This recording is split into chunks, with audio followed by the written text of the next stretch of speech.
네, 안녕하세요. 학교의 신 이환입니다. 자, 우리 여러분 강의 안내대로 3, 4월 달에는 문학, 교과서와 수능 작품 구조화가 되겠습니다. 이 교과서 수능 작품 구조화라는 것은 뭘 의미하느냐? 자, 우리 여러분 이제 교과서 우리 중학교 1, 2, 3학년, 고등학교 여러분 1, 2학년 심화과정까지 되어 있죠. 그럼 이 교과서는 이제 여러분 검인정이기 때문에 출판사가 여러 개 있습니다. 그러면 그 출판사 중에서 우리가 출제 빈도가 높거나 꼭 알아야 될 심화된 작품들을 선별을 해서 여러분하고 같이 분석하는 시간을 갖도록 하겠습니다. 또한 여러분은 이제 우리는 임용시험은 바로 수능 즉 평가원에서 같이 동시에 출제되기 때문에 수능 특강이라든지 고등학교 대입 수능 문학하고 연결이 많이 되어 있습니다. 그래서 새롭게 작품이 언급되고 있는 이 작품을 선생님이 선별을 해서 여러분하고 같이 분석하는 그런 시간이 되겠다. 이 분석법은 여러분이 이제 1, 2월 달부터 진행되고 있는 바로 진도별 작품 구조하고 유사합니다. 그 같은데 이제 우리가 좀 생소하거나 중요도 있는 것을 선생님이 선별해서 여러분하고 같이 함께 해보는 그런 시간이다. 이렇게 이제 보면 되겠습니다. 자, 오늘 여러분 우리가 강의하는 내용들을 여러분 조금 안내를 좀 드리겠습니다. 저 강의 자료는 여러분들이 여러분 보면은 이 작품 분석 강의 요게 이제 들어 있죠. 요 자료를 줬고 그다음에 이 파일은 여기서 이제 들어 있는데 이 3, 4월 동안 진행될 강의 내용이 여기에 이제 언급되어 있습니다. 세미 카페라든지 그다음에 학원 홈페이지 쌤 코너에 보면은 강의 안내되어 있죠. 요 내용을 보면 1, 2 주는 우리 고전 시가를 할 겁니다. 고전 시가 중에 1 주는 주로 시조, 민요 일반적인 그런 작품을 하고 2 주에는 가사에 대해서 집중적으로 우리가 하게 됩니다. 물론 상세한 여러분 작품 분석은 진도별 작품에 보면은 어마어마한 작품이 선생님이 분석을 하고 있습니다. 그 작품을 참고적으로 보면 되고 3, 4 주는 고전 산문을 이제 우리가 할 겁니다. 그다음 5, 6 주는 바로 우리가 현대 시를 하게 되고 7, 8 주는 우리가 현대 소설 요렇게 인제 할 겁니다. 그래서 우리가 강의되고 있는 내용은 요 안내가 선생님이 이제 카페라든지 선생님 학원 홈페이지에 강의 내용을 여러분 올려 놨습니다. 요걸 참고해 주기 바랍니다.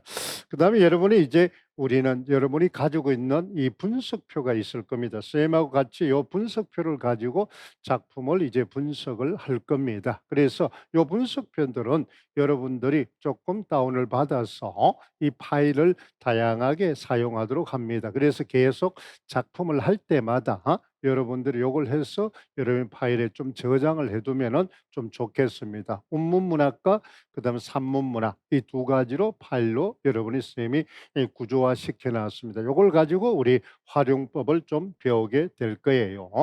그다음 오늘 여러분 우리가 작품을 해야 될 작품들은 우리가 수학부와 그다음 경기체가 요 내용을 이제 1시간을 하고 그다음 연시조 그다음 요 내용을 인제 하게 됩니다. 물론 이제 3 교시, 4 교시 우리가 인제 진행이 되겠죠.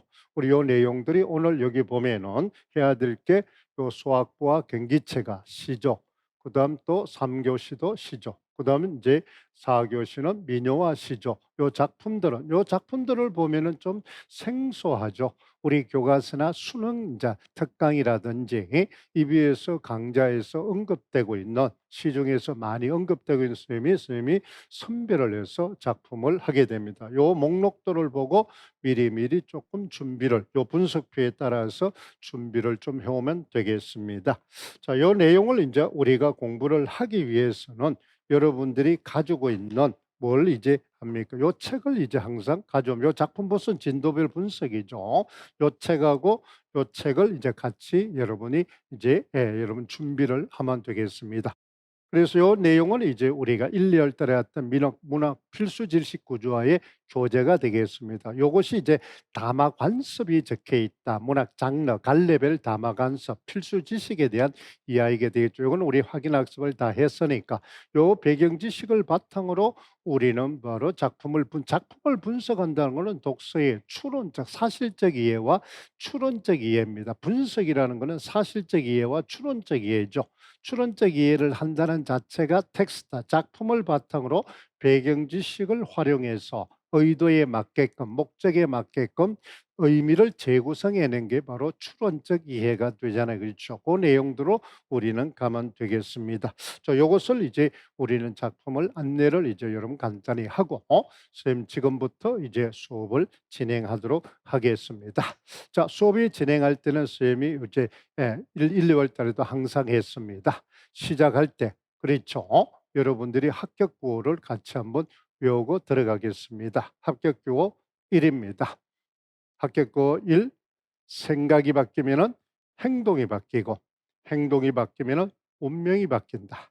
즉 여러분들이 내가 원래 합격되겠다 이런 생각을 가지고, 그렇죠, 원래 1년 차든 2년 차든 여러분이 무조건 나는 원래 합격하겠다, 그렇게 해서 선생님하고 같이 강의를 선택해서 강의를 듣고 있으면은 반드시 여러분들이 꿈을 이룰 수가 있다는 겁니다. 이것이 선생님이 이제 합격 주문입니다. 항상 이 합격 주문은 시작할 때와 끝날 때 같이 할 겁니다. 그다음 합격 주문입니다.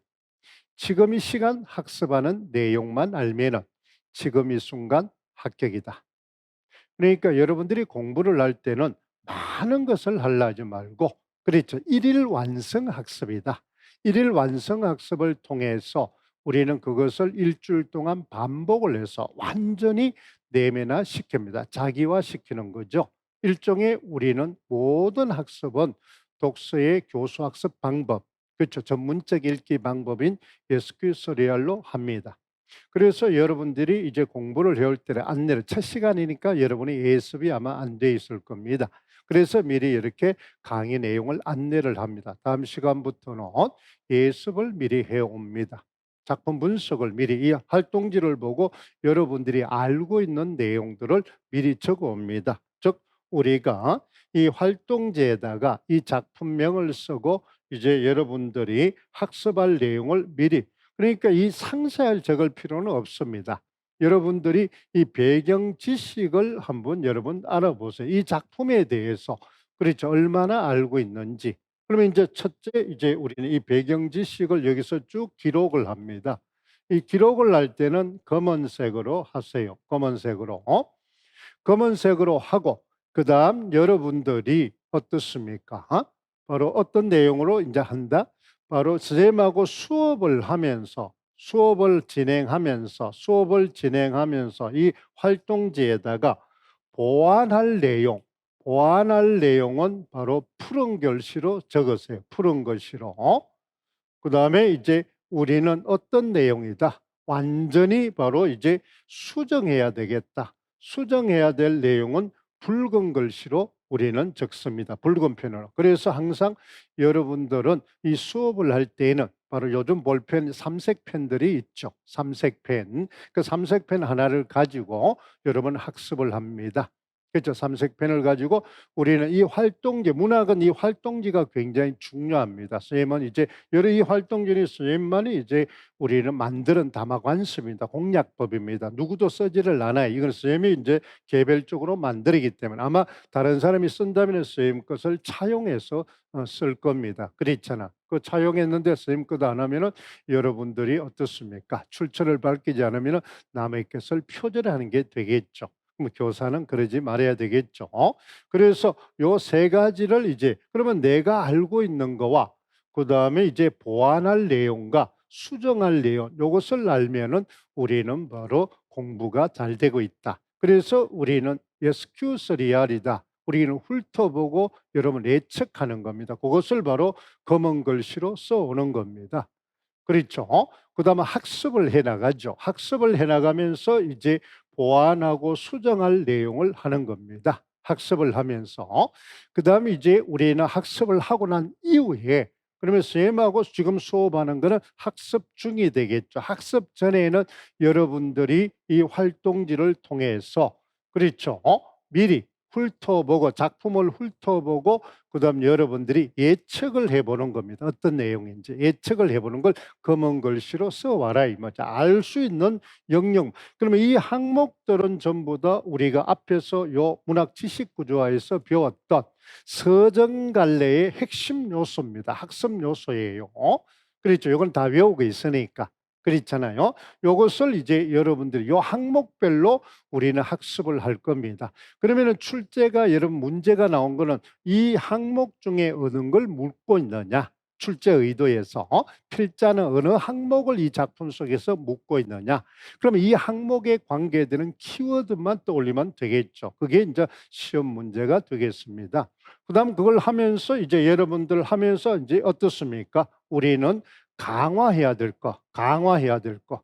그렇죠. 강화해야 될 것은 이제 여러분이 알고 있는 그때는 이제 우리는 기호와 전략을 씁니다. 기호와 전략. 이거는 이제 우리 독서할 때 학습 전략을 배웠죠. 학습 전략. 학습 전략. 그러면 여러분들이 알고 있는 학습 전략은 밑줄치기 전략, 기화 전략, 여러분이 이제 뭐 어떻습니까? 형광펜으로 표시하기 전략 등등 여러 가지가 있을 겁니다. 그러면 자기 나름대로 학습 전략을 사용하세요. 지금 그렇게 하는 것이 전부 다 우리는 독서의 전략, 읽기 전략 중에 문학을 각 작품을 분석한다는 건 독서니까 그렇잖아요. 읽기 전략이 되겠죠. 기호와 전략을 해서 우리는 학습을 해 나갑니다. 요 내용을 보완을 해 나가는 거죠. 그다음 다 이제 선생님하고 학습을 하고 나면은 반드시 여러분들이 바로 여러분 보따리 써가지고 집에 가지 말고 이 강의실이나 그다음 자기가 학습한 내용을 알아서 리사이트 리뷰 학습을 후에 해야 될 활동은 리사이트 리뷰죠. 리사이트라는 거는 다시 한번 학습한 내용을 점검하면서 암기를 합니다. 중요도를 평정을 하면서 암기를 하는 거죠. 그다음에 여러분 암기를 하고 나면 리뷰라는 거는 이제 우리는 초인지 전략이 되겠죠. 그래서 그것을 점검 조정해서 완전히 자기 것으로 만듭니다. 자기 것으로 만들어서 우리는 그것을 문제에 그렇잖아. 문풀이라든 여러분 문풀이 이제 진도별 문제풀이가 제공되고 있잖아요. 그렇죠? 그 문제풀이에 바로 여러분들이 오늘 배웠던 이 지식을 바로 인출할 수 있도록 그러면 여러분 구조화시킨다는 것은 여러분 그래픽 조직 쪽에서 이게 구조화잖아요. 이게 그래픽 조직자잖아요. 그렇죠? 그래픽 조직 구조화된 지식은 오래 기억할 수 있고 그다음에 활용하기가 편리하다 그랬죠. 인출이 편리하다 그랬습니다. 이게 바로 리뷰가 되겠습니다. 그래서 이 작품을 내가 오늘 배운 이 작품이 11월 달에 시험이 나면 나는 무조건 맞출 수 있다는 완전 학습을 해 나갑니다. 그런 식으로 이제 우리는 공부를 해 나가죠. 그래서 우리는 합격 전략이면 오늘 수요일, 목요일, 금요일 쭉 공부를 하고 나면 토요일, 일요일 다시 이제 그것을 학습을 하죠. 이런 식으로 우리는 반복 학습을 통해서 진행하도록 하겠습니다. 자, 요 내용들을 이제 먼저 우리는 보면서 공부를 하겠죠. 자, 오늘 여러분 이제 자료 한번 보겠습니다. 이 자료를 보면은 여러분이 이제 보세요. 오늘 해야 될 장르는 수학과 경기체가가 되겠습니다. 수학과 경기체가. 그러면 여러분들이 우리는 이 기본 지식을 외우고 있으면 제일 좋습니다. 그렇죠. 1월 달에 배웠던 1월 달 외우고 있는데 요 책에 보면은 수학부가 있죠. 여러분 273쪽에 보면은 수학부. 요걸 먼저 펼쳐 봅니다. 물론 요 책에도 있습니다. 근데 여기는 이제 수학부는 우리가 그렇게 어떻습니까? 중요하지 않기 때문에 작품이 수록되어 있지는 않습니다. 경기체가는 요 작품이 이 책에 아주 잘 수록이 되어 있어요. 그렇기 때문에 요 경기체가나 이런 작품들은 여기서 같이 이제 보면서 우리는 공부를 이제 할 겁니다. 그렇잖아. 경기체가나 고려소교나 이런 형태를 이제 우리는 같이 공부할 거예요. 그러면 경기체가는 우리가 이 작품 분석에 177쪽이나 그다음 여기도 마찬가지입니다. 그렇죠? 경기체가에 대한 지식이 269쪽에 지식 구조화가 들어있죠. 이 작품을 이제 같이 보면서 우리는 하도록 하겠습니다. 이 수학부라는 거 이제 우리가 할 때 작품을 우리는 같이 공부를 하면서 분석을 한번 해볼까요? 자, 이 작품을 보세요.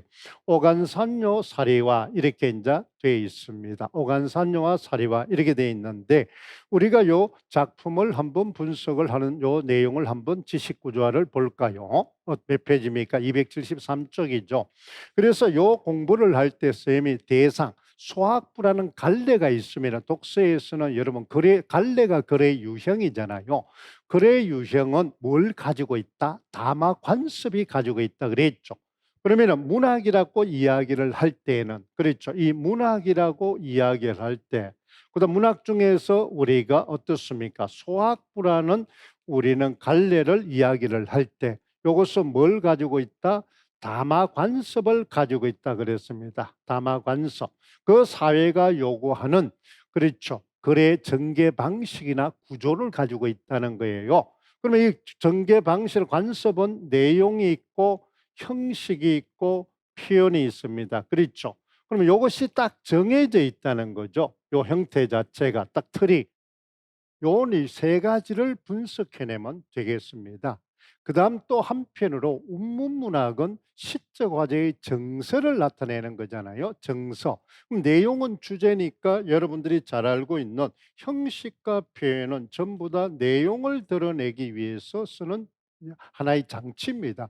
그럼 여러분들이 외우는 거는 요걸 외우는 거죠. 그럼 요걸 외우기 위해서는 요 내용이 바로 제목에 함축되어 있다. 이렇게 배웠을 겁니다. 제목은 우리가 읽기, 추론적 읽기 할 제목은 글의 중심 내용, 필자의 의도, 주제가 내재되어 있다. 이렇게 이야기를 했습니다. 그렇죠? 그 내용들을 여러분 알고 공부를 하면 되겠습니다. 자, 우리 여러분 이제 오간산요. 이 작품이 이제 이 내용을 알고 있으니까 우리가 오간산이란 글자 그대로 잘 보세요. 오간산에서 부르는 노래입니다. 그렇죠. 노래. 오간산에서 부르는 노래예요. 그럼 오간산이라는 곳은 우리가 잘 알고 있듯이 이 필자가 머무는 공간이 되겠죠. 이 공간이 오간산은 공간이니까 자기가 거주하고 있는 거처하고 있는 공간입니다. 그러면 노래를 불렀다는 것은 어떤 노래를 불렀느냐? 바로 여기서 알 수 있는 것은 바로 이 효에 대해서 불렀다는 걸 기억하면 됩니다. 효. 요걸 딱 떠올리면 돼요. 오간산요. 오간산요에서 어머니에 대한 효심을 노래했다. 요걸 머릿속에 외워야 됩니다. 그러니까 문법이나 기본을 외우듯이 작품은 제목을 외우고 제목에 따라서 우리는 뭘 외웁니까? 내용을 먼저 외웁니다. 그러면 이 효심을 드러내기 위해서 그러니까 어머니를 향한 시적 화자의 효심이죠. 정성입니다. 마음입니다. 그럼 요걸 하기 위해서 형식과 표현을 뭘 썼느냐? 요걸 기억하면 되겠습니다. 그러면 형식은 전부 문학사적 관례로 보는 거죠. 형식은 문학사적으로 보는데 고려시대의 노래잖아요. 그렇죠? 고려시대의 노래입니다. 고려시대의 노래는 우리는 제일 민요에 어떻습니까? 문학사적은 민요에서 왔다 그랬습니다. 고전 시가의 근원은 민요라 그랬죠. 그러면 민요가 어디로 가느냐? 고려시대로 오면은 소각으로 가는 경우가 있습니다. 소각. 궁중음악으로 가는 경우가 있죠. 그렇잖아요. 그다음 요것이 바로 기록이 돼서 바로 소학부로 가는 경우가 있다는 겁니다. 이 소각으로 간 거는 궁중음악으로 이제 가면서 어떻습니까? 구비전성되다가 바로 조선조의 한글이 창조되면서 정착됐다. 이렇게 되어 있었죠. 궁중음악으로 간다. 소학부는 바로 우리는 바로 기록문학입니다. 기록문학. 이또 이제 앞에서 우리가 했죠. 그러니까 한자로 기록이 돼 있다. 그렇기 때문에 한시 형태를 지니고 있다는 거죠. 한시 형태를. 그러면은 민요라 한자로 기록을 해서 한시처럼 돼 있는데 꼭 네 줄만 돼 있는 건 아닙니다. 그런데 네 줄로 돼 있는데 한시처럼 딱 엄격하지는 않지만은 한문으로 기록된 형태예요. 그 내용들을 기억하면 되겠습니다. 그러면 이 작품은 우리가 여러분은 형식적인 문제는 출제가 잘 되지는 않습니다. 그러면 뭐하고 이야기야? 표현과 그다음 내용만 보면 되겠죠. 그럼 뭘 외워둡니까? 효심. 오간산에서 어머니에 대한 시극등성한 효심을 읊었다. 요걸 기억하면 되겠죠. 자, 그러면 여러분들이 한번 볼까요? 그러면 효심하고 관계돼. 그러면 요 짧은 경기체가 우리가 여러분 소학부라든지 민요라든지 시조라든지 이런 것들은 여러분 한 개로 독단적으로 나오기는 좀 어렵습니다. 복합 문제로 출제된다.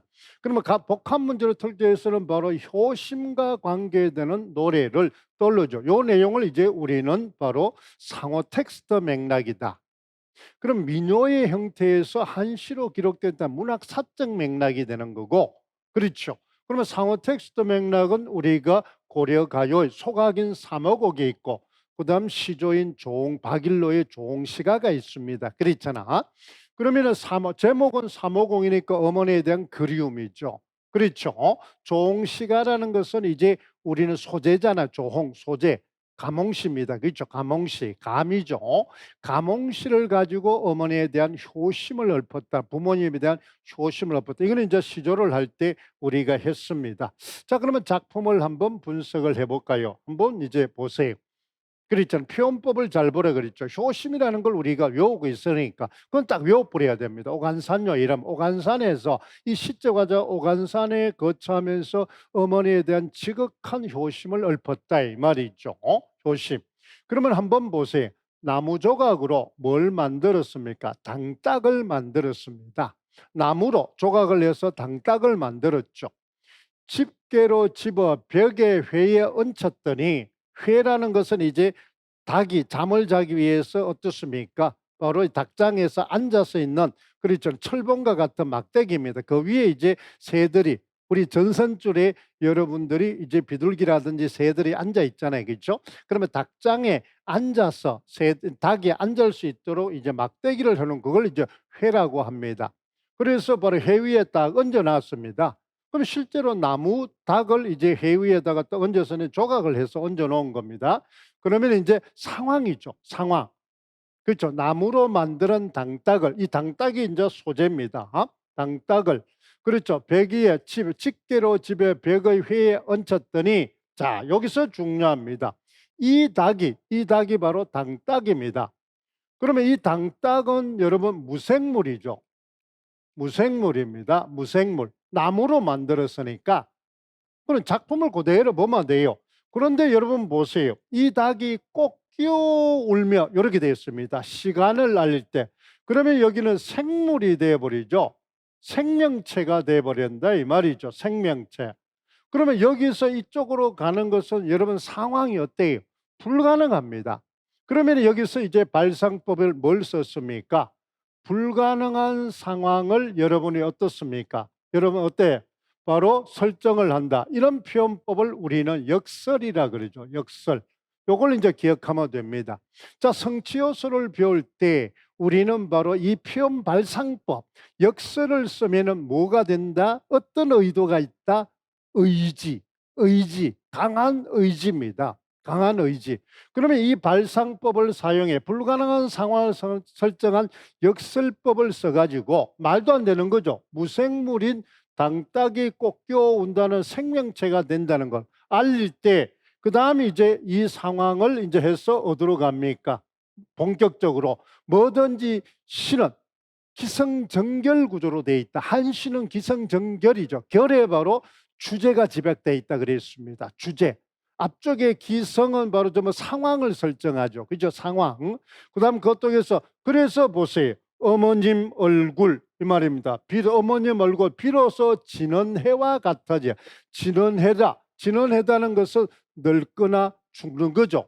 늙음이나 우리는 바로 죽는 겁니다. 그러면 어떻습니까? 이 시간은 이 상황은 어때요? 아무리 당딱을 놔둬도 꼭 껴 울지를 시간 알지 않죠. 불가능합니다. 그러면 여기서는 하라 이 의도 내면은 영원히 뭐하라? 그렇죠. 어머님이 바로 어떻습니까? 생존해 있거라 이런 이야기입니다. 영원히 그러니까 장수를 기원하는 거죠. 그렇잖아. 무사안녕을 기원한다. 그러니까 같으리라 이렇게 되니까 이러니까 어떻습니까? 소망이 되겠습니다. 요 내용이 끝이에요. 그러면 여기서 중요한 것은 바로 주제죠. 뭐든지 정서입니다. 그럼 소망입니다. 그렇죠. 어머님이 그렇죠. 무사안녕을 기원해 무병장수를 기원하는 겁니다. 소망하는 겁니다. 그것을 드러내기 위해서 발상법으로 뭘 썼다? 역설법을 썼죠. 그러면 이 역설법을 우리는 불가능한 상황을 설정한 거잖아요. 그렇죠? 이런 발상법을 우리는 정석가식 발상법이다. 이렇게 이야기를 합니다. 잘 기억해 둡니다. 그러면 정석가하고도 그러면 표현법으로 연결될 수 있느냐? 우리는 주제로 연결될 수 있느냐? 일단은 상호 텍스트가 바로 주제로. 그러면 여기서 제일 중요한 키는 바로 주제와 바로 발상법입니다. 그것만 기억하면 돼요. 오간산요 나오면 오간산에서 노래인데, 그러면 이 화자가 오간산에서 어머니의 무병장수를 기원하는 노래를 비웠다 이 말이죠. 그러면 노래를 부르는 거니까 오래오래 살기를 기원하고 소망하게 되겠죠. 뭐뭐 하리, 리가 바로 뭐야, 미래잖아요. 소망을 나타내는 거다, 이렇게 이제 보면 되겠습니다. 그래서 우리는, 여러분 어떻습니까? 불가능한 상황을 여기에 설정을 했다 이 말이죠. 불가능한 상황. 그래서 결론이죠. 이것이 실현돼야 어머니가 영원히 사랑을 이제 기원하는 겁니다. 만수무강을 기원하는 거죠. 바로 자녀의, 부모에 대한 지극한 효심이 잘 드러나 있다, 이런 이야기입니다. 그렇죠. 여기는 기원이라는 걸 알아야 돼요. 종시간은 바로 어머니가 돌아가시고 계시지 않는 안타까움을 이야기하는 겁니다. 근데 사모곡 같은 것은 우리가 작품 분석에서 배웠던 것처럼 어떻습니까? 어머니와 아버지의 사랑을 비교를 했죠. 대비를 속에서 아버지 사랑보다 어머니 사랑이 더 깊다, 그렇죠, 소중하다, 이런 것을 이제 비교를 해서 그런 발상법만 알아두면 됩니다. 그렇죠. 여기도 이제 어머니가 되겠죠. 어머님 얼굴, 아버지가 아닙니다. 그렇죠. 어머니입니다. 그런 측면에서는 사모곡하고 되게 닮았다, 어머님이 되겠죠. 그런 내용이 이제 된다. 그래서 여기는 바로 역설적이고 반어적이죠. 그렇잖아요. 그 다음에 여러분, 애찬은 누구를 애찬하나요? 어머니를 애찬하죠. 그렇죠. 그 다음에 기원하는 겁니다. 그렇잖아요. 그 다음에 여기는 목계라는 거는 당닭, 나무로 만드는 닭이죠. 닭개자니까. 그렇잖아. 닭개자. 그 다음에 이제 우리는 효, 그러니까 사물적인 요소와 소재와 그 다음에 추상적인 소재, 바로 효가 되겠습니다. 그렇죠. 그래서 이제 우리는 어머니가 늙지 않고 비로소 지는 해 바로 늙는다, 죽는다 이 말입니다. 그러면 이때 이것이 꽃겨울 시간을 알릴 때야 어머니가 늙으리라. 그럼 알릴 수가 없죠. 이런 것을 이제 정석가식 발상법이다, 이렇게 이야기를 하는 겁니다. 요걸 내용을 잘 기억을 해두죠. 이게 제일 중요합니다. 이런 정석가식 발상법은 우리는 정석가나 만전춘 멸사나, 그 다음에 여러분들이 우리는 가사, 환계가나 현대문학에서는 한용운의 찬송에서 이것을 그대로 개성을 했던 겁니다. 그러면 전통 창조 개성 중에서 피용 기법이 이제 개성이 됐죠. 피용 기법, 이 정석까지 발상을 쓰면 전부 예찬이 되면 기원이 되는 겁니다. 소망이 되는 겁니다. 간절한 소망, 대상에 대한 예찬. 그러면 역설법은 바로 발상 의도, 태도가 바로 강한 의지라 그랬죠. 소망이 되겠습니다. 그래서 기원하는 표현을 이제 어디에다가 이렇게, 역설법이라는 것은 강조법이면서 우리 이제 참신한 역설법은 우리 넓은 의미의 낯설게 하기 기법인데, 이런 기법이 없죠. 참신하고 독창적이잖아요. 그렇죠? 이런 법을 이제 우리는 벌써 고려 시대 때에는 기법을 썼다는 것은 대단한 기법 아닙니까? 그렇죠? 이런 것들을 머릿속에 기억하면 되겠습니다. 그다음 문충이 목계 가는 노래를, 있죠. 이거는 민요에서 온 거죠. 이 소학부는 민요에서 이제 우리는 소학부로 이제 개성이 된 겁니다. 그러면 소학부라는 것은 한문으로 이제 기록이 돼 있는 겁니다. 기록. 그러면 목계 가는 노래를, 그렇잖아, 민요가 있었어요. 그래서 한문으로 번역한 것이 되겠습니다. 요 내용만 기억을 하면 되겠죠. 그래서 오간산요다, 이렇게 이제 이야기를 하는 겁니다. 자, 잘 외우세요. 우리는 바로 소학부가 나오면 제일 많이 나오는 작품이 바로 이 오간산요와 뒤에 이제 배우는 사리화입니다. 여러 작품이 있습니다. 익제난고에, 이재현이 지은 익제난고에 보면은 이 소학부가 실려 있어요. 그렇죠. 한문으로 실려 있습니다. 그 다음에 이 실려 있는 작품들이 소각도 일부가 실려 있고 여러 작품이 실려 있는데, 우리가 이제 바로 소각이 아닌 작품도 민요가 한시로 연결되어 있다. 그래서 민요의 원형이 그대로 있다는 걸 잘 기억하면 되겠습니다. 그럼 여기는 한문으로 되어 있지만은 우리가 민중들의 정서가 잘 들어있죠. 민요는 민중의 정서입니다. 그래서 소재도 민중들이 사용하는 소재를 쓰고 있다는 겁니다. 송축. 여기도 이제 우리는 바로 악장문학이나 우리는 고려 소각처럼 송축이 들어있죠. 기원이 들어있습니다. 그런 것들을 이제 머릿속에 잘 그려두죠. 요 내용이 되겠죠. 그다음 여러분들이 알아야 될 내용은 이제 요 작품이 더 중요합니다. 사리화. 그렇죠. 이 작품을 이제 꼭 기억을 이제 해 둡니다. 이 악장의 악보. 그러면 이 사리화가 나오면 이 좀 어렵습니다. 그럼 무슨 꽃이냐 이 말입니다. 여기서 이제 이 사리화라는 이 작품의 어떤 형태를 좀 알아둘 필요가 있습니다. 여기 보세요.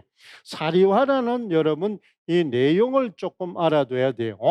자, 농부들이 모기 신채 근심하여 얻은 꽃을 이제 우리는 사리화라고 합니다. 사에는 목이 쉰다는 뜻이 있습니다. 목이 쉰다 이 말입니다. 리에는 근심하다라는 뜻이 있습니다. 말리자가 아니라. 그러니까 바로 어떻습니까? 근심으로 목이 쉬는 꽃입니다. 그렇죠. 여러분 이제 우리 꽃말들이 있죠. 진달래꽃, 진달래꽃. 여러분이 이제 우리는 두견화라 그러죠. 두견화. 그러면 두견새가 피를 토하고 죽은 자리에 핀 꽃이 진달래꽃, 두견화입니다. 그래서 이제 피를 토하고 이제 피었으니까 피색이 붉죠. 그래서 진달래꽃이 붉은 겁니다. 그처럼 바로 사리화. 그렇잖아. 목이 쉬도록 어떻습니까? 근심으로서 근심의 이제 때문에 목이 쉬도록 어떻습니까? 울분을 토하면서 불렀던 그랬잖아. 그 노래 꽃입니다. 그러면 이것은 농부들이 목이 쉬어 근심 걱정이 하여 얻은 꽃이다. 이런 측면에서 보면은 우리가 어떻습니까? 현대 시중에 성애꽃하고 되게 비슷하죠. 성애꽃하고. 그러면은 여러분이 성애꽃은 말 그대로 성애 플러스 꽃이니까 바로 어떤 내용입니까? 역설법이죠. 그래서 성화시켰다 이렇게 돼 있잖아요. 그렇죠. 성애는 고통, 고난, 겨울에 끼는 얼음이잖아요. 그렇죠. 유리창에 끼는 얼음. 그것이 꽃으로 이제 성화되니까 표현이 바로 이제 모순 행동이 돼서 역설이 되잖아요. 역설이 되면은 성화가 됩니다. 고통. 이 사리화도 마찬가지로. 그래서 바로 백성들의 고통이 꽃으로 형상화돼요. 고통은 추상적이잖아요. 그렇죠? 성의 꽃처럼 사리화, 고통의 꽃이다. 이런 뜻입니다. 고통의 꽃. 그러면 끝났잖아요. 그죠? 그러면 이 사리화의 의미를 그러니까 제목의 뜻을 정확하게 알 필요가 있습니다. 제목 속에 뭐가 들어있다? 주제가 들어있으니까 내용이 들어있습니다. 그러면 사리화이라면 바로 어떻습니까? 백성의 고통을 뭐 하는 거예요? 호소하는 노래입니다. 백성의 고통. 그러면 여기는 바로 기법이 바로 어떻습니까? 물론 시니까 비유, 상징은 다 깔고 있죠. 우리가 앞에 있는 오간산지와 당짝에다가 빗대었잖아요. 그렇잖아요. 그러죠. 어머니의 어떤 사랑을 당짝에서 빗대서 여러분들이 이제 의미를 전달한 그게 바로 시죠. 시적 화자의 사상과 정서를 객관적 상관물에 형상화한다. 이게 바로 시의 정의였잖아요. 그러면 어머니에 대한 효심을 어디에다가 당딱에다가 빗대어서 객관적 상관물이 당딱이잖아요. 당딱에다가 빗대어서 어머니에 대한 만수무강을 기원하고 효심을 드러내는 겁니다. 그처럼 사리화입니다. 그러니까 백성의 고통, 그렇죠. 목이 쉴 정도로 근심 걱정을 부른 노래를 우리는 꽃에다가 이제 형상화해는데 그러면 꽃만 있는 게 아니겠죠. 사물에다 객관적 상가물에다가 형상을 했다. 그러면 여기서는 우리가 주의할 것은 바로 어떻습니까? 고통 부정이 나왔으니까 풍자가 있다. 비판적이라는 걸 잘. 아까 여러분은 오간산연의 역설이라는 표현 발상법을 잘 기억하죠. 여기는 풍자기법이 들어있다는 걸 잘 알아둡니다. 풍자기법 나면 민요니까 정말 민중들의 고통을 나타내는 거죠. 그러면 민중들의 고통은 반드시 누가 있으면 수탈자가 있습니다. 그렇죠. 민중을 고통으로 몰아가는 수탈자가 있다. 그걸 여러분들이 머릿속에 생각하면 좀 쉬워요. 그렇죠. 이 내용들을 먼저 기억을 좀 해두자는 거죠. 자, 여러분 보세요. 부세. 항상 옛날부터는 세금이죠. 부세. 세금 우리 권력자들의 수탈입니다. 그러면 사리화라는 것은 바로 사리. 이게 백성의 고통이죠. 백성의 고통의 꽃이다. 이런 뜻입니다. 성의 꽃하고 같은 거예요. 그러면 그 이면에는 바로 어떻습니까? 권력자의 수탈이 있다는 거죠. 백성들이 참새가 곡식을 쪼아먹은 것을 타기하여 의탁해서 노래에 지었다. 그럼 어디에다가 빗댄 겁니까? 이 권력자를 이제 어디에다가 참새에다가 빗댄 겁니다. 백성은. 그러면 백성은 바로 제일 이제 연약한 사람으로 했으니까 늙은 호랍이 이렇게 되어 있습니다. 농민들의 궁핍한 생활과 관리들의 삶을 풍자했다는 걸 알아두죠.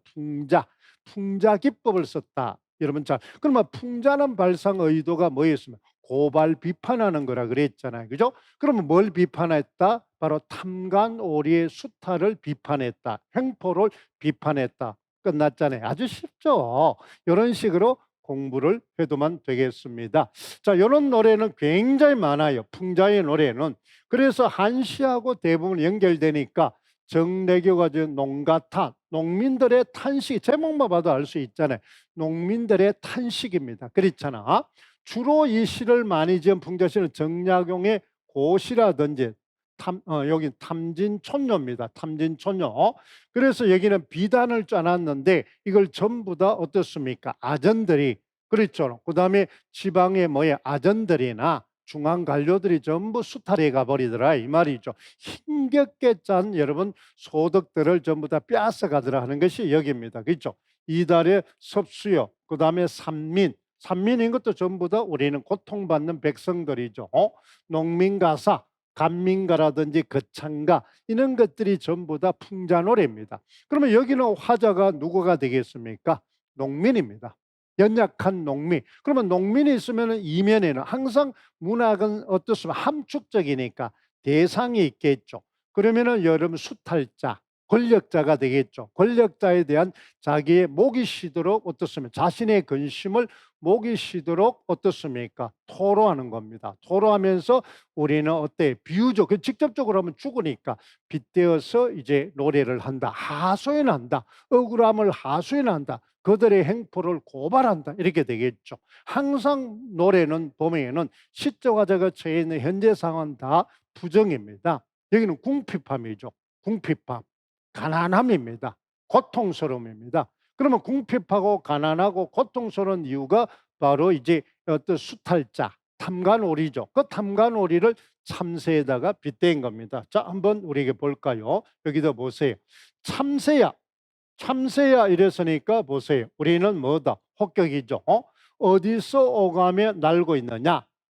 그렇죠. 1년 농사는 아랑곳하지 않고 그러니까 농사에 관심이 없죠. 그러면 여기는 어디서 오가며 날고 논다 이 말입니다. 그러니까 이제 우리가 권력자인데 일도 한다고 수탈한다 이 말이죠. 우리 사회에 이런 게 많죠. 그렇잖아. 권력 있고 힘 있고 이런 사람은 실제로 어떤 노동도 하지 않으면서 국민의 세금을 꼬박꼬박 빼앗아 간다. 이런 이야기입니다. 뭐 우리 정치권의 이야기를 할 때 많이 쓰는 이야기잖아. 일도 안 하면서 세비는 꼬박꼬박 잘 받아간다. 이런 말을 쓰죠. 똑같은 겁니다. 여기에서 탄간 우리는 좀 권력자니까 우리의 정치권에 있는 지도자에 있는 사람들 이렇게 되겠죠. 우리보다 상사 있는 사람들입니다. 그러면 이제 악덕 기업주들 보면 일도 안 하고 뱅뱅뱅 맨날 놀면서 이 내용이죠. 1년 농사를 그러면 여기는 참새의 행위입니다. 참새의 행위죠. 행위. 그러니까 참새의 행위는 농사도 짓지 않고 백수처럼 논다는 겁니다. 그 다음에 어떻습니까? 여기는 뭐 늙은 호랍이 여기는 왜 늙은 호랍이라고 했냐 이 말이죠. 바로 농민들의 궁핍함을 강조하기. 늙은 호랍이 중에서 여러분 황가고독 이렇게 보면은 어떻습니까? 우리가 여러분 심청전에도 보면은 세상에서 가장 불쌍한 존재가 누구냐? 환입니다. 환이 바로 늙은 호랍입니다. 늙은 호랍이. 그러면 제일 불쌍하죠. 늙은 호랍이는 아무 기력도 없고 뭐 할 수 있는 게 아무것도 없습니다. 그렇잖아. 늙은 호랍이가 세상에 제일 불쌍하고 그다음에 늙은 호름이 그다음에 바로 부모가 없는 아이. 그렇죠. 그다음 마지막에 바로 자녀가 없는 부모. 이것이 이제 제일 세상의 사궁지수다. 이게 이제 심청가에서 이제 보면 나오죠. 그래서 이제 여기는 일부러 바로 어떻습니까?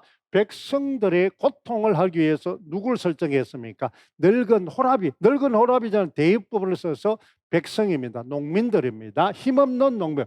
홀로 갈고 맺는데 농사 짓다 이 말이죠. 농사를 짓다 이 말입니다. 그러니까 그것도 홀로 이 말이에요. 홀로. 여기는 바로 이제 부사를 해서 어떻습니까? 농민 혼자 누가 도와준 게 없죠. 이 참새들이 도와준 게 하나도 없다 이 말입니다. 지어놓은 농사를 누가 보세요. 밭의 뱀의 기장을 다 없앤다. 누가 없앤 겁니까? 바로 참새가 빼앗아 가버렸다. 이걸 이제 우리는 수탈이라고 이야기를 하죠. 그러면 백수처럼 무의도식하던 어떻습니까? 바로 이 참새가, 그러면 참새가 바로 탐관오리를 이제 비유적으로 표현했죠. 그 다음에 늙은 호라비는 농민들이 되니까 대유법이 되죠. 대유법도 비유법입니다. 그렇죠. 비유법으로 표현했죠. 밭의 기장, 벼며 기장, 이것도 대유법이죠. 농사입니다. 먹을 거, 꼭 밭에 있는 벼, 기장만 이야기하는 게 아닙니다. 농사지은 농작물들, 그렇죠. 일해서 벌어놓은 재물들을 다 수탈해 가버리더라. 이런 이야기입니다. 아주 좋죠. 다 없애다니 이렇게 되어 있습니다. 그래서 얘기는 바로 대조적이죠. 이렇게 대비, 탐새와 그 다음에 늙은 허리를 대비해서, 대조는 여러분 보면은 우리는 강조법이죠.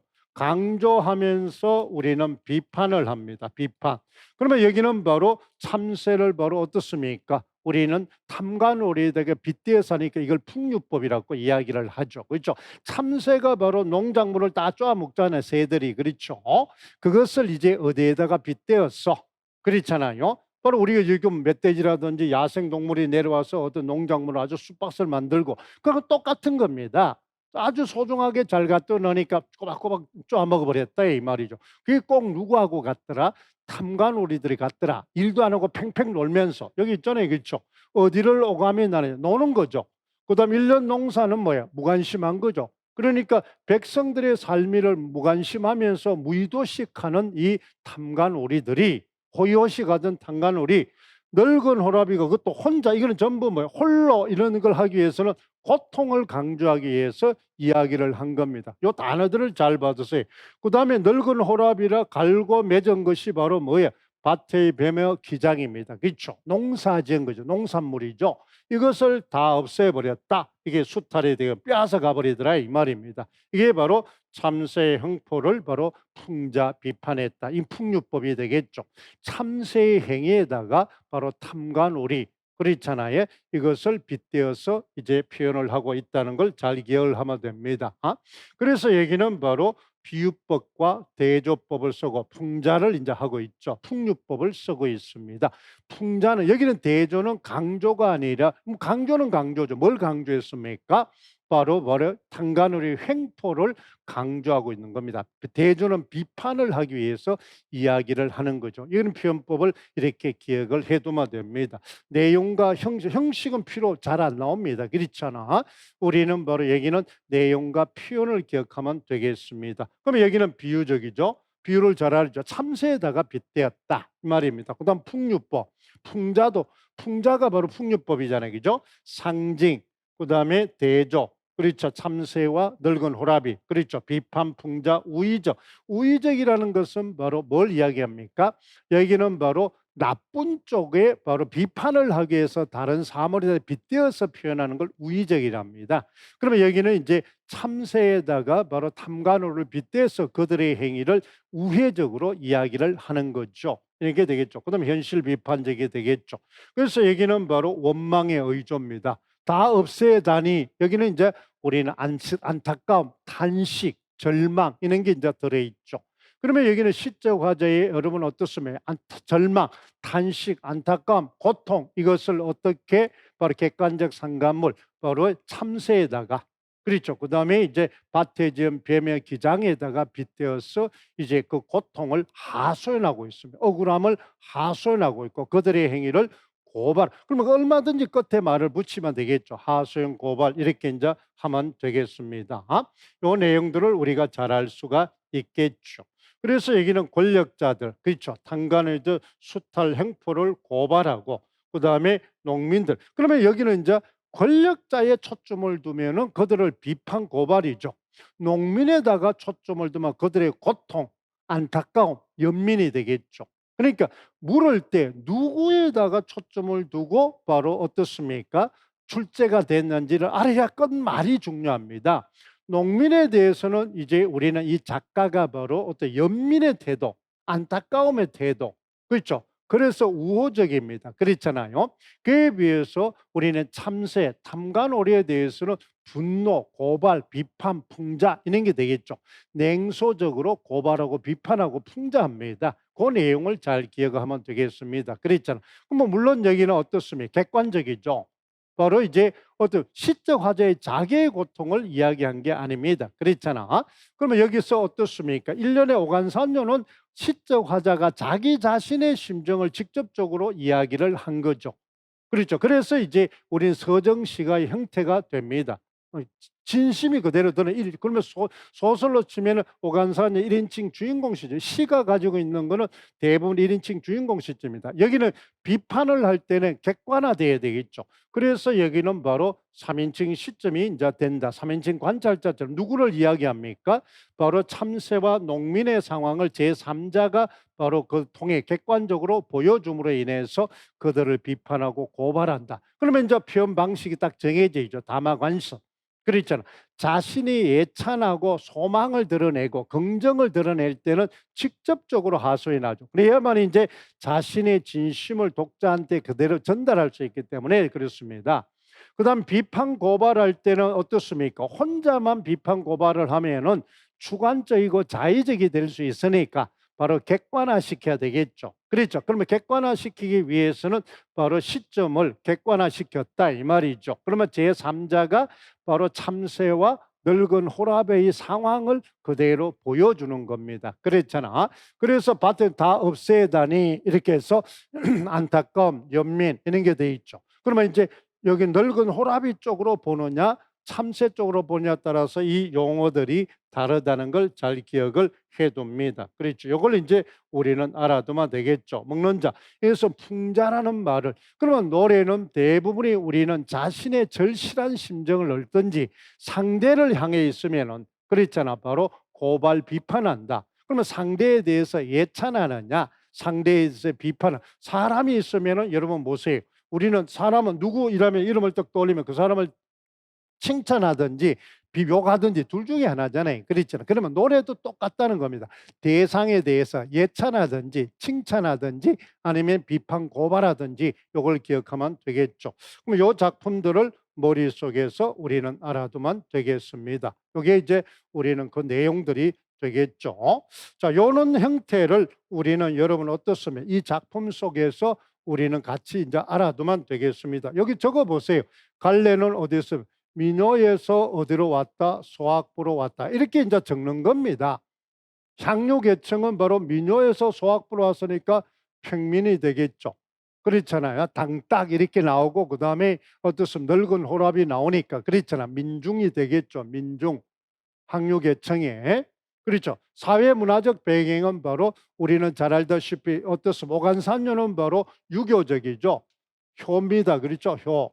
그 다음에 여기는 우리는 어떻습니까? 바로 이 사리화를 보면 어떻습니까? 당시의 관리들, 지배계층이 수탈이 굉장히 심했던 사회다.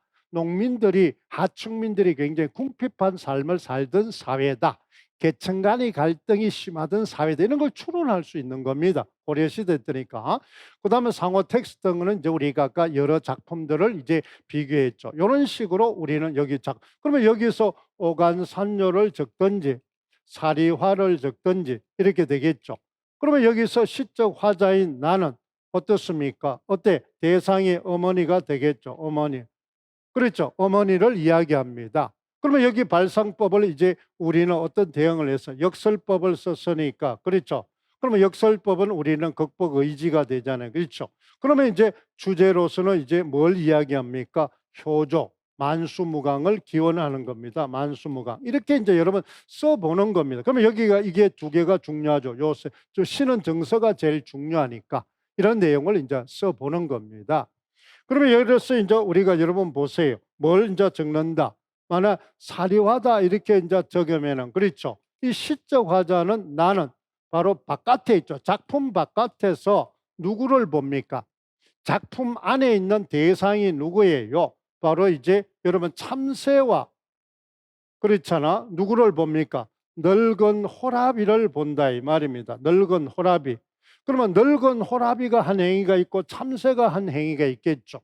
그러면 이것을 이제 서로 대비해서 나는 누구 편을 듭니까? 나는 바로 참 늙은 호라비 쪽에서 바로 무슨 태도를 취하고 있어요? 긍정 태도를 취하고 있고. 그러면 긍정인데 여기는 바로 연민, 안타까움 이렇게 되겠죠. 그렇죠. 이런 게 이제 들어있고 정서가 제일 중요합니다. 그다음 여기서 이제 우리는 보면은 참새에 대해서는 어떻습니까? 부정적이죠. 비판적입니다. 부정만 보면 돼요.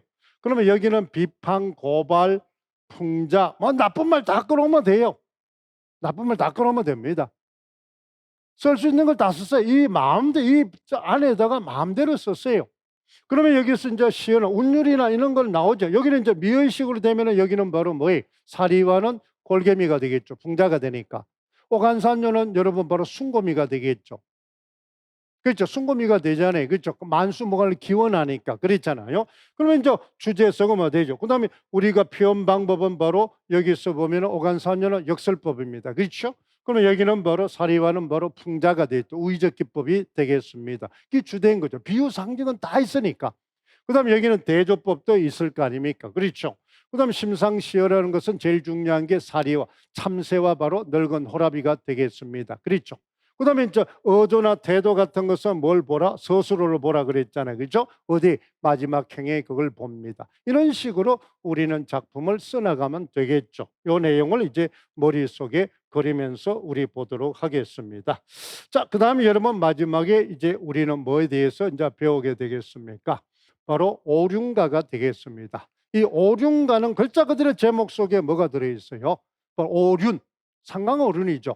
그러면 교훈적입니다. 교훈적이죠. 오륜이니까 그대로 교훈이에요. 교훈적입니다. 교훈. 교훈을 주는 거예요. 그러면 이 오륜가는 상호 텍스트로 나오면 전부 어떻습니까? 바로 이제 도덕가와 같죠. 도덕가. 도덕가나 교훈가입니다. 그렇죠? 삼가는 오르니까 유교적입니다. 그러면 대부분의 이제 우리는 이 시조나 경기체나 이런 게 나오면은 여러분 강호 한정 아니면은 어떻습니까? 충이, 임금에 대한 충. 그래서 유교적 충이나 바로 어떻습니까? 도선유의 풍요죠. 그 다음에 교훈을 주는 거. 이 세 개밖에 없어요, 시험에. 강호 한정. 그 다음에 어떻습니까? 충성심, 충. 그 다음에 여러분이 어떻습니까? 교훈. 교훈은 대부분의 삼강오륜이에요. 삼강, 유교적 덕목을 이제 강조하니까, 인간의 덕목을 강조하니까 그 세 개만 노래하면 끝입니다. 내용은. 그 세 개밖에 없습니다. 그런 것을 이제 기억을 하면 되겠어. 오륜가는 조선시대 때 지어졌던 바로 경기체가입니다. 경기체가의 가장 중요한 작품은 바로 한림별곡이죠. 한림별곡을 완벽하게 먼저 외워두세요. 그러면 경기체가이라면 여러분 바로 뭐가 이해합니까? 자, 우리 형식상, 형식이 굉장히 중요하죠. 전대절, 후소절. 전대절은 3음보로 되어 있고 후소절은 4음보로 되어 있습니다. 그 다음 경기에 어떻거니까 앞의 내용을 요약하죠. 그 다음 뒤에 바로 어떻습니까? 바로 자기의 자긍심. 그러면 대부분의 태도가 자기의 자긍심이죠. 자기 자긍심에다가 그 다음 여러분 어떻습니까? 풍류 이런 거로 되어 있습니다. 한림별곡에 이제 우리가 보면은. 근데 여기는 오륜가니까 전부 다 어떻습니까? 뭘 강조한다? 삼강어륜. 유교적 교훈을 강조하게 되겠죠. 삼강오륜의 덕목을 이제 쭉 적은 겁니다. 오륜가니까 5개로 되어 있겠죠. 대부분의 서수가 있으면 6수가 되고 나머지 본수가 바로 5, 오륜이 되니까 삼강오륜이 되니까 그렇잖아. 그럼 군신유의, 부부유별 뭐 있죠. 부의자강, 부의부강, 이 3강이 있고 그렇잖아. 오륜이 있지만 사친이요 이런 게 돼 있잖아요. 붕우유신 이런 게 3강이 되는 겁니다. 그 내용들의 주제가 굉장히 명시적입니다. 그걸 잘 기억하면 되겠습니다. 그래서 경기체가는 여러분이 가장 큰 중요한 여러분 형식상의 특징이죠. 경기였다니까. 이 서리법을 써서 자신의 자긍심을 강조하죠. 서리법은 강조법이잖아요. 그렇죠? 의미를 강조한다. 그럼 우리가 앞에서 우리는 담화 관습을 할 때 외웠습니다. 지식 구조를 할 때. 여기도 마찬가지로 한번 보세요. 어떻게 돼 있다? 세종 때 지은 뭐다? 우리는 그러면 세종 때 지은 것 대부분 상대별곡도 조선시대 때 배웠던 우리가 경기체가 작품 분석할 때 했습니다. 그렇죠? 이거는 바로 우리는 이런 오륜가를 보죠. 여기다 보세요. 경기였다니 있고 경기였다니 있고 이렇게 이제 나와 있다는 걸 우리 알 수 있습니다. 그러면 여기서 우리가 알 것은 설명했죠. 위양로. 그러면 이 양로가 바로 요 내용을 요약 정리한 겁니다. 그 다음 요 정성이 바로 요 내용을 요약 정리한 거예요. 그러면 경기체가는 구조할 때 아주 쉽죠. 그래서 대부분이 우리는 경기체가가 바로 어때? 성경 후정으로 돼 있다 이 말입니다. 시상 전개 방법이. 그러면 요것이 바로 양로에 대한 바로 선경이 되는 겁니다. 경기체가는 교술적이라 그랬죠. 교술적. 이런 저 작품을 외웠으니까 우리는 이 갈래론 할 때 여기서 외웠으니까 1, 2월 달에 우리 지식 그걸 외우고 있으라 그랬잖아요. 그렇죠? 교술적은 객관적 사실을 바로 어떻습니까? 사실을 나열하는 거죠. 나열. 그러면 여기서는 바로 부모님, 늙은 부모님을 복양하는 내용을 쫙 나열했다는 겁니다. 그 다음에 여기는 바로 부모님을 향한 자신의 정성을 나열했다는 거예요. 이렇게 나열했다. 끝이죠. 그러니까 외울 필요가 없어요. 작품도. 그 다음에 여기는 후정이 되잖아요. 그렇죠? 경기 어떠하니 있고 경기 어떠하니 있고 이 경치가 대단하지 않습니까? 그러면 보세요. 이 부모님을 복양하는 이 경치가 대단하지 않습니까? 그런 자부심이죠. 자긍심입니다. 그렇죠. 경기체가는 사대부 문학이니까 경기체가도 여러분 어떻습니까? 민요에서 와서 고려 소각이 하나 있고 그런 민중, 궁화, 중중에서 그러면 사대부 문학은 바로 경기체가죠. 경기체가가 대부분 가사나 시조로 많이 발전을 합니다만 조선조도 그대로 가사로 이제 경기체가가 있죠. 그럼 사대부들이 불른 노래다. 그들의 자부심이나 자긍심, 그러면 유의적 성격을 부르기 위해서 만들어낸 장르입니다. 산문으로 가면은 여러분 가전이라 그랬잖아요. 그럼 여러분 우리가 이 1, 2월 달에 이 작품을 할 때 했습니다. 그거는 이 작품을 통해서 그 강의를 통해서 또 다시 확인을 하세요. 자, 그러면 여기는 우리가 이것을 잘 기억하죠. 형식상의 전대절입니다. 후소절이죠. 그러면 전대절의 내용은 여러분 내용은 뭡니까? 요겁니다. 그럼 요것이 바로 요게 요약되어 있다. 요거죠. 경치, 상황. 어때요? 요게 후정입니다. 후정. 자기의 주관적 정서죠. 대단하지 않습니까? 그러면 요것이 바로 우리는 뭐다? 정성, 그렇잖아. 지극한 정성, 혼정신성이라고 이야기를 하죠. 부모를 위한 정성이 되겠습니다. 경기 어떠하니까 대단하지 않습니까? 서리법이다. 아주 간단해요. 아주 그렇죠. 이런 것들을 이제 우리는 알아두면 되겠습니다. 그렇죠. 여러분 이제 이 경기체가형 악장이 있잖아요. 그렇죠. 그게 상대별곡이었습니다. 악장은 송축이잖아요. 그죠? 그럼 여기도 보면은 누구를 부모님을 뭐다? 복양하는 그렇잖아요. 여러분이 이제 부모님을 복양하는 부자 유친이 되겠죠. 부모님을 복양하는 자식의 지극한 정성 그런 측면에서 뭐하고 같습니까? 아까 앞에서 배웠던 오간산요하고 거의 비슷하죠. 삼오국하고 거의 같습니다. 그 내용을 이제 우리가 보죠. 그럼 이 내용은 별로 할 필요 없어요. 그럼 여기는 바로 양로니까 늙은 부모를 복양하는 일들입니다. 그럼 보세요. 아버지는 하늘이요 어머니는 땅으로서 그래서 여기 있잖아요. 아버지는 하늘이고 어머니는 땅이다 이 말입니다. 한자를 아마 쉽죠. 나를 낳고 그렇죠. 구로 길러주시다. 이건 완전 어머님의 은혜죠. 그렇죠. 어머님의 은혜입니다. 진자리 마른자리 가라니시며 이런 거죠. 그러니까 이 똑같은 노래잖아요. 그렇죠. 젖으로 기르시고 젖으로 기르시고 유가 젖이죠. 교이의 그렇잖아. 그 다음 의리로 가르치고 옳은 것을 가르치고 욕보홍은 그렇잖아. 큰 은혜를 입었다 이 말이에요. 부모님의 응덕입니다. 그렇죠. 대밭에 눈물을 흘리니 죽순이 나고 얼음이 두드리니 고기가 튀어올라 지극한 정성 귀신을 감독시킨다 이 말입니다. 그러니까 이게 전부 어떤 이야기입니까? 부모님을 복양하는 구조. 이거는 부모님이 우리한테 행한 일들입니다. 부모님이 자식을 위해서 행한 일이고 그 다음에 여러분 어떻습니까? 이거는 그러한 부모들이 죽순이 나고 얼음을 줘 고기 튀어올라 지극한 정성 귀신을 이거는 자식이 이런 부모님이 나한테 해준 부모님의 은혜를 바로 이런 식으로 복양을 했다는 거죠. 지극정성으로. 그러면 그 형태로 대유법으로 뭐였어요? 대밭에 눈물을 흘리니 죽순을 이제 음식들이죠. 얼음을 두드려 고기를 구하기 어려운 음식들을 이건 전부 정성이죠. 정성. 그러면 여기는 죽순이나 고기는 바로 귀한 음식들입니다. 부모를 이제 대접하는 음식, 대입법들이죠. 지극한 여기 나와 지극한 정성 귀신을 감동시키네. 그랬잖아. 그러면 여기는 늙은 부모를 이제 뭐다? 복양하는 자식의 도리가 되겠죠. 그다음에 있고 늙은 부모를 복양하는 광경 그 어떠십니까?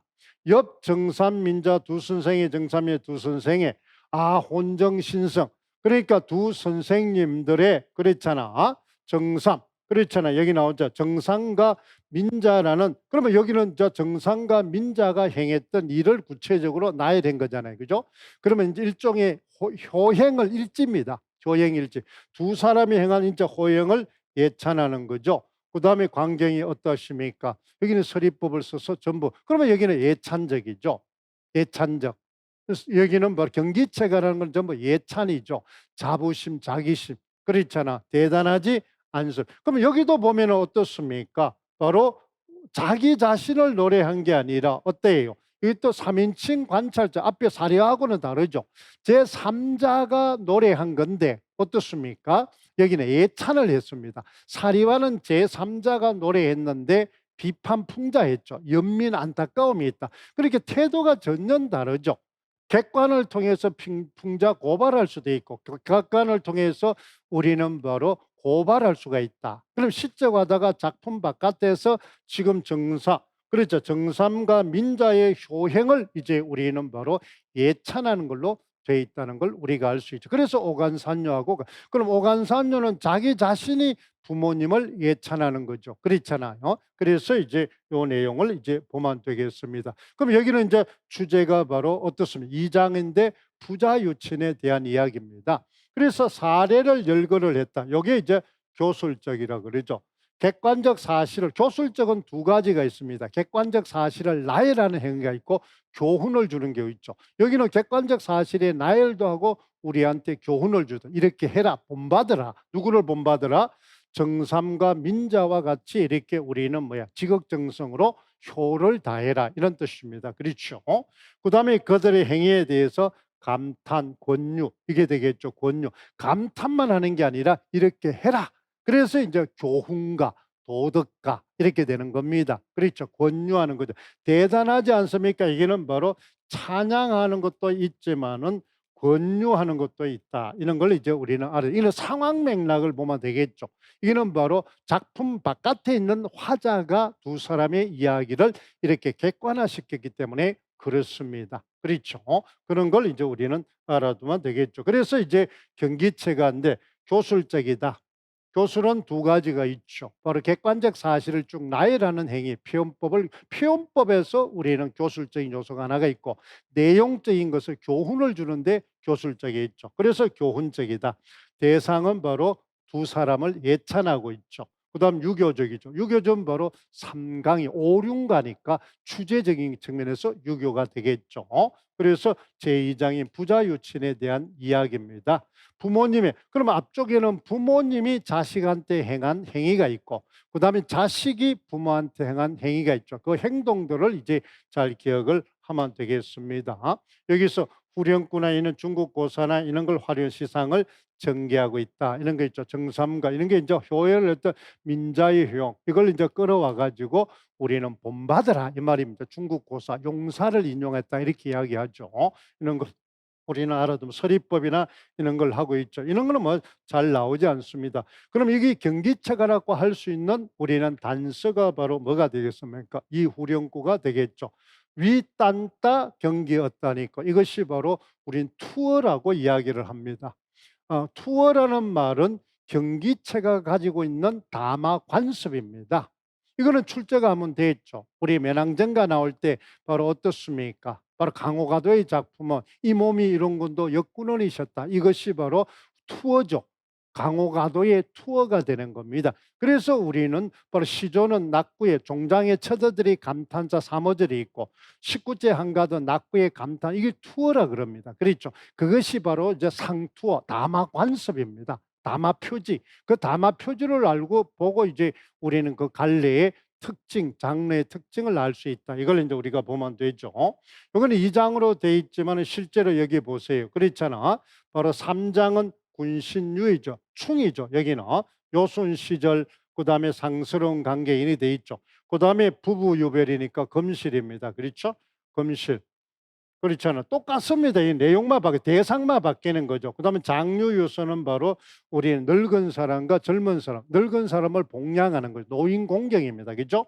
그러니까 양보하고 공경하는 겁니다. 양보하는 광경이죠. 붕우유시니까 친구죠. 벗이죠. 그죠? 벗도 바로 어떻습니까? 우리는 공경하라. 유신. 신뢰를 믿음을 주고 공경을 하라. 이렇게 돼 있죠. 그러면 여기는 상강오륜만 알면 됩니다. 붕우유신, 장유유서, 부부유별, 그다음에 군신유의, 그다음 부자유친 이게 되겠죠. 그러면 서수가 하나 붙어서 오륜가는 전부 여섯 수로 돼 있다. 그럼 여기서 이제 우리는 보세요. 여기 그다음에 여기 작품 적어 보세요. 제목이니까 여러분 아주 쉽죠. 오륜가 여기 적는다 이 말입니다. 오륜가. 그러니까 오륜이 있다 이 말이죠. 그러면 여기서 이제 주제 같은 거는 바로 어떻습니까? 이 장이다. 장마다 다르죠. 그렇죠. 장마다 어떻습니까? 주제가 다르죠. 여기서는 이제 우리는 무슨 요의가 됩니까? 그렇잖아. 부자유친이 되겠죠. 부자유친. 그러니까 바로 정성, 효가 됩니다. 그렇죠? 이렇게 되죠. 그러면 현재 상황은 바로 여기는 바로 부정 상황이 없죠. 누구를 예찬합니까? 대상. 누구를 여기는 바로 두 사람이죠. 바로 이제 민자나 정삼을 이제 예찬합니다. 이 두 사람이 있죠. 두 사람의 어떤 행위를 예찬합니까? 부모를 섬기는, 봉양하는, 그렇죠. 행위들을 예찬하는 거죠. 그러면 이것은 내용은 이렇게 표면적으로 되어 있지만 이면적으로는 제3자한테 이 사람을 본받으라 이 말입니다. 근데 그러면 표면적으로는 여기 되고 이면적으로는 다른 사람한테 본받으라 이렇게 되겠죠. 그래서 여기는 이제 표현법은 이제 서리법, 강조법이 되고 반복법이 되겠죠. 여기는 이제 같은 게 나열되니까 열거 반복 이런 게 됩니다. 열거 반복은 강조법이죠. 그렇죠. 그러면 대부분 미의식은 여기는 바로 어떻습니까? 바로 순고미가 이제 우리가 여러분 어떻습니까? 우아미가 되겠죠. 우아미. 현실에서 이제 이것을 하고 교훈을 주니까 순고미, 우아미 이런 게 이제 된다. 뭐 심상이나 이런 거는 크게 나오지는 않습니다. 그럼 여기는 서상전개가 성경 후정으로 돼 있죠. 그렇죠? 후정. 그다음에 전대절 어떻습니까? 후소절 이렇게 이제 우리는 돼 있다. 이거는 전부 다 어디에서 갈래적 특징에서 우리가 볼 수 있습니다. 이런 식으로 적어 놓으면 되겠죠. 여기는 서리법은 뭐뭐까 대단하지 않습니까? 이러니까 바로 강조가 되겠죠. 서리법은 바로 우리는 어떻습니까? 이제 문법 표현 중에서 의문행 중에서 어떻습니까? 수사의문문에 해당하니까 강조의 의미가 있죠. 그랬잖아요. 그들을 예찬하고 대단하다 이 말이 있죠. 정성을 이제 본받자 이런 내용으로 되어 있다. 이것이 바로 여러분들이 지금 배우고 있는 우리 무슨 바로 이제 소학부와 경기체가. 그럼 소학부와 경기체가는 대부분이 고려 시대 작품은 지어진 것은 조선 시대지만은 장르상으로는 우리는 고려 시대 작품으로 그냥 배웁니다. 왜 고려 말에서부터 조선 여러분 철종 때까지 지어진 게 경기체가입니다. 근데 경기체가 사라지지는 않아요. 그래서 대부분이 우리가 조선 초기에 불렀던 상대별, 권건의 상대별 곡이죠. 사헌부를 예찬하죠. 요즘 말하면 이제 판검사로 임명됐을 때, 그렇죠. 바로 자신의 자긍심, 이런 것들. 그 다음에 이제 초임 검사로서의 바로 자기의 포부, 이런 걸 읊은 게 상대별, 작품 진도별 할 때 했습니다. 그래서 여기는 오륜가는 우리가 연시조에서 많이 등장을 하죠. 그 다음에 도학가사, 교훈가사, 그 다음에 연시조, 도학가 이거하고 연결시켜서 같이 해두면 되겠습니다. 이렇게 해서 여러분들이 첫 번째 작품을 좀 분석을 해봤습니다. 자, 쉬었다가 이제 두 번째 우리 작품 우리는 여러분 뭐에 대해서 우리가 합니까? 바로 연시조에 대해서 우리는 공부를 하도록 하겠습니다. 연시조. 자, 우리 쉬었다가 이 작품을 하나하나 작품을 보도록 하겠습니다. 아마 첫 시간이니까 처음 선생님하고 접하는 사람은 어떻게 왜 저렇게 공부를 하지 할 수 있지만 아주 이게 이제 똑같이 반복되니까 아주 쉽게 우리가 될 수 있다는 걸 잘 알아둡니다. 수고했습니다.